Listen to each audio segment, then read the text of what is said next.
été toujours fasciné par cet animal. Et petit à petit, on se rend compte qu'il est très intelligent, il est très sensible, il capte des choses que nous, on a du mal à croire qu'il pourrait capter, qu'il pourrait analyser. Et donc, mon quotidien, c'est d'essayer d'améliorer toujours ma communication, ma puissance à l'intérieur de moi pour qu'il me comprenne sans être brut, sans que ce soit contraint au maximum et le faire le plus possible en liberté. Alors après, j'ai toujours été toute ma vie, depuis que je suis tout gamin, avec des chevaux, on va dire un peu au refus, des chevaux difficiles qui n'acceptaient plus rien ou que personne n'arrivait rien à en faire. Donc j'ai fait beaucoup d'expériences, des bonnes, des moins bonnes. Et donc en ayant toujours eu des chevaux difficiles, des chevaux un peu sortis du système, j'ai été obligé peut-être de développer des connexions, des choses en plus que j'aurais pas eu besoin si j'avais des chevaux normaux, on va dire.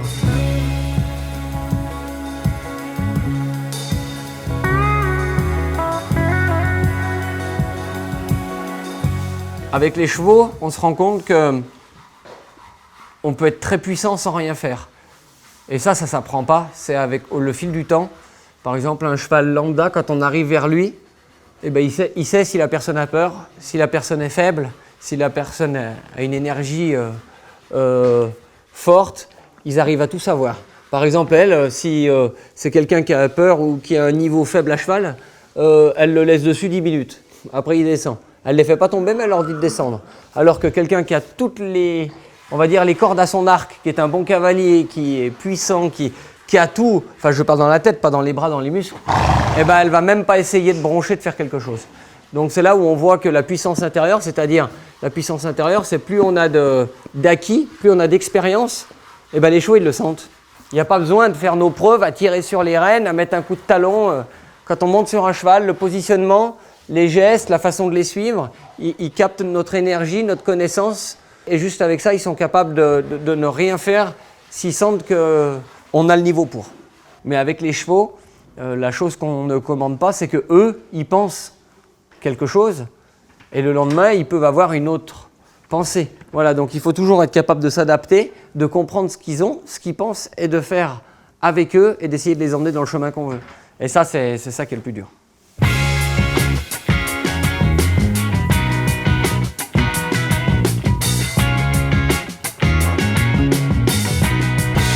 Donc depuis le début du projet, les morts hybrides, ils ont déjà beaucoup changé.